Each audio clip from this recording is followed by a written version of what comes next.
Hello et bienvenue dans une nouvelle vidéo et ensemble j'avais envie qu'on explore la thématique des films catastrophes et du genre catastrophe d'une façon plus large parce que c'est vraiment un genre qui se développe avec le temps et d'autant plus aujourd'hui avec la période Covid ou avec une période qui peut être de plus en plus anxiogène.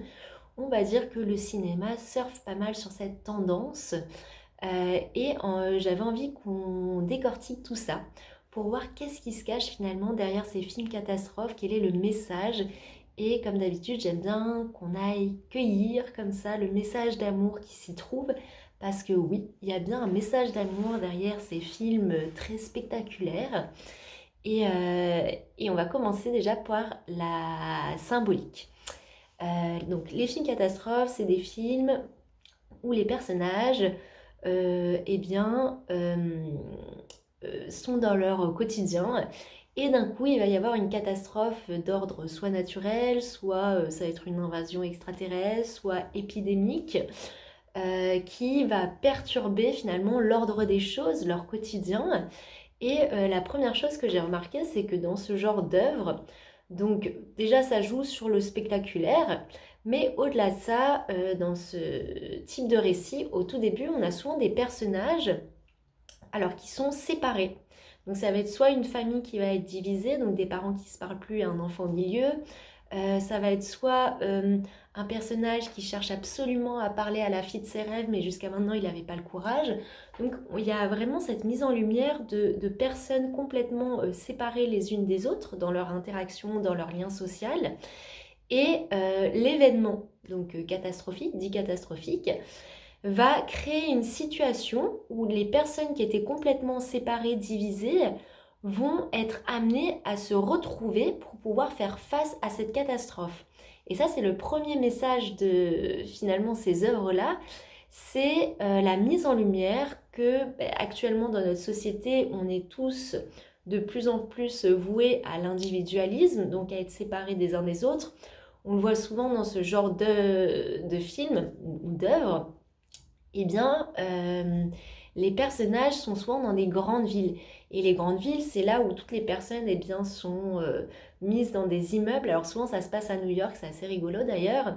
Donc on voit vraiment ces grandes villes tentaculaires où les personnes sont toutes mises comme ça dans des immeubles et on voit vraiment que ça symbolise les petites cases dans lesquelles on s'enferme et qui nous individualisent comme ça des uns des autres. Et finalement, cette catastrophe va venir complètement balayer ce paysage de division finalement que représente la ville. Et on voit des images souvent je sais pas, par exemple, d'une vague qui va venir balayer des immeubles, d'une projection, je sais pas, de feu qui va venir, pareil, complètement détruire les immeubles. Et on va avoir ce symbole finalement de là où les personnages sont complètement divisés les uns des autres. Eh bien la catastrophe va permettre d'ouvrir, de créer une ouverture, de balayer au final ce qui séparait les individus les uns des autres pour pouvoir justement permettre de se rassembler, de pouvoir se réunir au-delà des masques sociales, au-delà et bien finalement de tout ce qui nous définit dans une société telle qu'on la connaît, pour retrouver ce lien social, finalement c'est cette humanité et pousser les gens à s'entraider, se réunir, s'entraider. Et ça, c'est le premier message finalement d'une catastrophe, de ce que l'humain depuis son personnage perçoit comme une catastrophe, mais qui à une autre échelle, finalement, est un événement, une invitation pour pouvoir se réunir, se retrouver et surtout détruire, si je puis dire, eh bien, ce qui sépare ce que l'humain a érigé en tant que barrière. Alors, soit ça va être des barrières physiques, comme je l'ai décrit à travers les immeubles ou la structure d'une ville, soit eh bien, à une autre échelle, bien sûr, ça va être ce qu'il a érigé en termes de séparation, en termes social, en termes idéologiques, toutes ces illusions en fait qui donnent l'impression à l'homme d'être séparé à la fois des uns des autres, mais à la fois de son environnement. Parce que souvent, les films catastrophes ont lieu, donc, comme je l'ai dit, dans des grandes villes. Souvent, c'est des capitales qui sont mises eh bien, dans le scénario. Et ce que ça permet souvent, c'est justement, on détruit tout cet amas de béton finalement qui sépare les humains entre eux, mais qui sépare aussi les humains de la nature. Parce que tout cet amas de béton, toutes ces structures, ça coupe l'homme de son lien à la nature, de son lien à l'environnement et finalement de sa propre nature intérieure. Donc la catastrophe, en plus de réunir les êtres, vient reconnecter les individus à leur propre nature et à leur environnement. Et souvent, ce que j'ai observé, c'est que ces événements catastrophes sont le miroir d'un égrégore. Alors, qu'est-ce qu'un égrégore? C'est tout simplement quand une pensée collective, un inconscient collectif va tellement être nourri par une quantité de personnes que ça va créer comme une entité à part entière qui va peser à la fois sur l'inconscient des gens, mais qui va se refléter bien, à l'extérieur, à travers bien, des événements, des situations. Et souvent, j'ai remarqué, par exemple, admettons, si c'est un monstre qui vient détruire la ville, je sais pas, un grand dinosaure, King Kong, eh bien, souvent, j'ai remarqué que ce monstre qui vient détruire la ville est le reflet du propre monstre et bien que les individus finalement taisent en secret ou nourrissent inconsciemment. Et comme ils ne veulent pas finalement avouer ou faire face à leur propre monstre intérieur, eh bien ils le nourrissent inconsciemment et le projettent comme ça à l'extérieur. Je ne sais pas si je me suis bien expliquée, mais par exemple, on peut voir King Kong comme une projection finalement du monstre intérieur de tous les humains qui peuplent la ville que King Kong vient attaquer. Et ce singe finalement symbolise toute notre dimension animale que l'homme n'a pas encore fait évoluer en conscience, mais qu'il a au contraire nourri dans son inconscient à travers des actes plus primitifs. Et finalement, comme l'homme ne veut pas faire face à ça et voir ça, eh bien, il l'est confronté, il finit par le projeter dans la matière pour pouvoir enfin y faire face. Parce que si on met de côté quelque chose qu'on ne veut pas voir, au fur et à mesure, au début, ça va nous être communiqué de façon, on va dire, subtile. Et à force de le rejeter, eh bien, finalement, eh bien, ça va se projeter dans la matière de façon vraiment évidente pour que, enfin, les individus fassent ce travail de conscientisation et surtout de transformation. Et ça passe par accepter de voir. Et c'est pour ça que les films catastrophes, ils ont un peu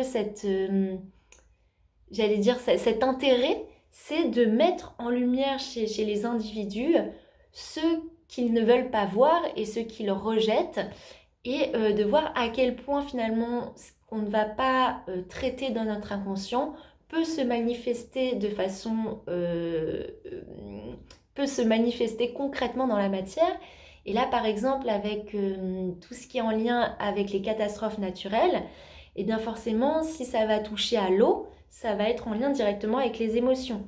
Si ça va toucher au feu, ça va avoir un lien avec la colère, avec tout ce qui est en lien avec ce qui va nous irriter, brûler, avec tous ces sentiments finalement qui actionnent le feu en nous quand il est mal dirigé, ou ce qui est en lien souvent aussi avec les énergies sexuelles qui sont mal dirigées. Et pareil, si c'est en lien avec le vent, ça va avoir un lien avec les pensées. Si ça touche l'avion aussi, un avion qui vient s'écraser, ça a un lien avec les pensées. Donc ça, c'est intéressant de décortiquer symboliquement, par exemple, tout ce qui est l'éventail des catastrophes qui peuvent se présenter et voir la symbolique derrière, parce que ça met en lumière quelque chose qui est de l'ordre de l'inconscient, qui souhaite se manifester pour passer dans le conscient afin d'être traité et transformer et pour pouvoir évoluer en conscience. Et ça, je trouve ça assez formidable, cette dynamique de symbolique dans ce genre de film. Et ça aide finalement, ça permet de tendre un miroir. Alors malheureusement, si on voit ce genre de film d'un point de vue uniquement émotionnel, là ça va jouer sur le spectaculaire, sur l'émotionnel, sur la peur. Et donc là ça va plus chercher à manipuler l'individu. Mais si on ouvre notre conscience en se disant que le divin, Dieu nous parle à travers tout et qu'on peut dialoguer avec notre propre conscience à travers tout et d'observer le cinéma comme un outil symbolique pour nous permettre de conscientiser des choses qu'on ne peut pas voir à travers des symboles, des images, ça a une magie particulière pour décortiquer ce qu'il peut y avoir dans l'inconscient et nous aider finalement aussi de notre côté. Et j'aime bien cette image des films catastrophes. Pour moi, c'est vraiment comme un œuf. Donc comme un œuf, une coquille, donc où on est enfermé dans cette individualité. Et le film catastrophe, ça va être ce moment où on va taper l'œuf. Et donc ça va secouer, ça va se craqueler, ça va se détruire finalement. Et on va ouvrir la coquille en deux. Donc là, toute la coquille se casse, se détruit, disparaît pour laisser apparaître finalement l'œuf à l'intérieur. Donc dans l'œuf, on peut entendre le neuf, le renouveau. Et on a d'un coup ce jaune d'œuf qui ressort, qui représente vraiment toute cette énergie solaire, toute cette énergie du renouveau prête à nourrir de nouveau l'homme, l'humanité, pour reconstruire avec cette nouvelle énergie solaire et débarrasser complètement de sa coquille, de ce qui nous enfermait. Et pour moi, c'est ça. Les films catastrophes, c'est l'ouverture de l'œuf, la séparation, la destruction de tout ce qui nous individualise et nous enferme pour s'ouvrir finalement à notre rayonnement solaire qui permet de reconstruire à partir d'une nouvelle humanité et de réunir les gens à travers autre chose, à travers de nouvelles valeurs. Donc c'est plus l'occasion, une occasion finalement de laisser partir tout ce qui n'a plus lieu d'être, tout ce qui nous séparait, tout ce dans quoi finalement on s'était enchaîné pour permettre simplement de l'épurer afin de se réunir à travers des valeurs plus humaines et d'amour finalement et d'entraide et de solidarité. Et à travers cet œil du langage de l'amour, qu'est-ce que finalement l'amour souhaite me raconter à travers cet événement ? Qu'est-ce qui a lieu au-delà de mon personnage pour toute la sphère d'un point de vue plus global ? Et qu'est-ce que la nature souhaite me raconter à travers ça ? Qu'est-ce que ma propre nature est en train de me raconter à travers mon environnement qui est finalement une projection de ce qui se passe à l'intérieur de moi ?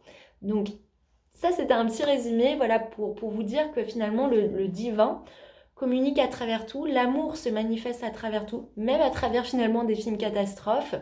Et je trouve ça trop génial. N'hésitez pas à me partager en commentaire s'il y a des films auxquels vous réfléchissez et qui font écho en vous par rapport à ça. Et n'hésitez pas à décrire finalement le petit message que vous pouvez décrypter derrière, le petit message d'amour qui pourrait s'y cacher. Ça me fera plaisir de lire vos commentaires et de voir comment cette vidéo finalement peut vous aider à dépasser le côté émotionnel qui finalement va vivre ce genre de scénario à travers un choc, à travers l'émotionnel, à travers la peur, et comment finalement, juste en changeant de regard, on peut voir que l'amour est en train de communiquer avec nous et que l'amour a un message, et si on est ouvert, c'est de la magie, c'est incroyable et c'est que de l'amour.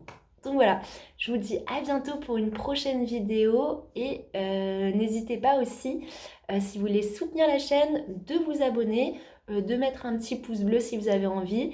Et sinon, dans la barre de description, j'ai mis plusieurs liens si vous avez envie de soutenir la chaîne, notamment financièrement. Là aussi, il y a un petit lien pour y accéder. Et sinon, vous pouvez partager, liker et vous abonner. Ça aidera tout autant la chaîne et ça permettra à d'autres personnes de voir cette vidéo apparaître dans leur algorithme et pourquoi pas de percevoir finalement les films catastrophes à travers un nouvel angle et l'angle surtout de la lumière et de l'amour. Donc je vous dis à bientôt et bonne journée.